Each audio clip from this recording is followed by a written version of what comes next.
मित्रांनो, स्वागत आहे तुमचं हे पुढं आहे. माझ्या यूट्यूब चॅनलमध्ये. हे पुढं आहे. हे हाणलं का हां तर धिंगाणा होऊन जातो.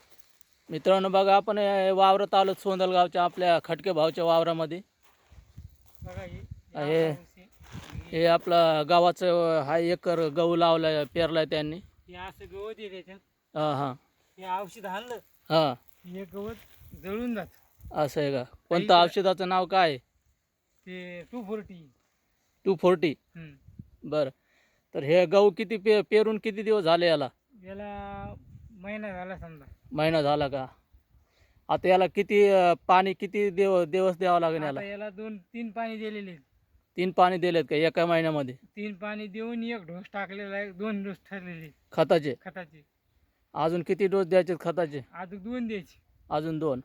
तेव्हा मग येऊ आता एवढाला होईन, दुसऱ्या पाण्याला एवढावा हा गुडघ्यालो. द्यायचा. अच्छा. त्याच्यानंतर यांनी सरा का हा तेव्हा एकदा द्यायचं. 4 वेळा खत टाकावं लागते. हम्म. तर आता हे पीक पूर्ण तयार व्हायसाठी किती महिने लागते?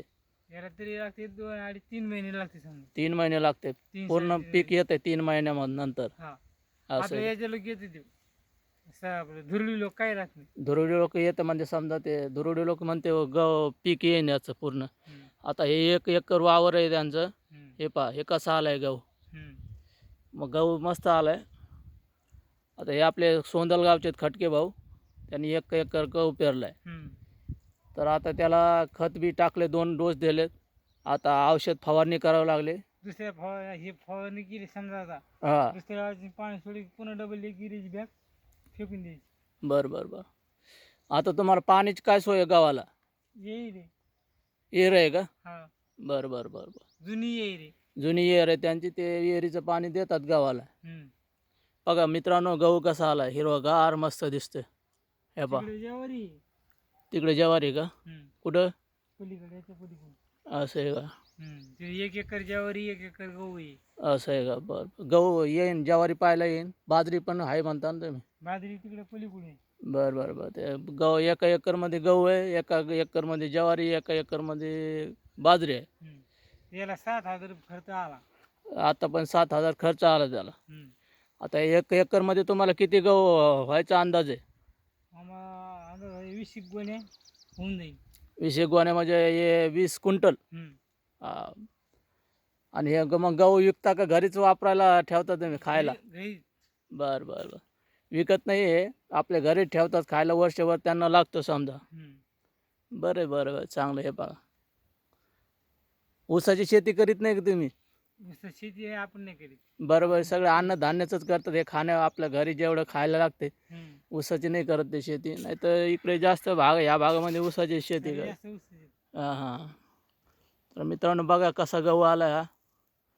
मस्त आलाय गहू. हे पहा, आता हे एक महिना झाला याला पेरलाय. आता अजून समजा धुरडीपर्यंत पीक येईल पूर्ण चांगलं. हे बघा का, आपण जाऊ नंतर त्यांच्या ज्वारीचं पीक पाहायला जाऊ, बाजरीचं पीक पाहायला जाऊ, मग बनवू अजून व्हिडिओ. आता सध्या हे त्यांना का कशाचं औषध कशाचं फवारा करू राहिले आता? हे गवत मारासाठी. गवत जे असते याच्यामध्ये गावामध्ये ते बारीक गवत. हां, बारीक गवत ते ते नष्ट होते ते गवत. हे बघा मित्रांनो, कसा हिरवागार गहू कसं काय आला म्हणा. गहू सांगा कमेंटमध्ये कसा आलाय तो. हे बघा, चांगला आहे. कमेंटमध्ये सांगा गहू कसं दिसतंय तुम्हाला. हे पहा. फोन पे टाकून सारे फोन पे टाकून. हां. पहा मित्रांनो, तर मित्रांनो कमेंटमध्ये सांगा गहू कसा आहे तो. चांगला आहे का? चांगला आहे. नाही चांगलंच दिसतंय. पण शेतकरी मित्रांनो, हे असे आपली काळी आई धान्य देई. आपली शेती, आपली माणसं. आता हे सध्या खेडेगावात सुगीचे दिवस आहेत, खूप काम आहेत. पाऊस बी यावर्षी चांगला झाला आहे. आता 5 टाक्या राहिल्या अजून. बरं बरं बरं.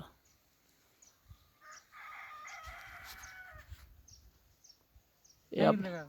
हा अजून काही माहिती सांगता का? आता काय नाही याच्यावर. बरं बरं.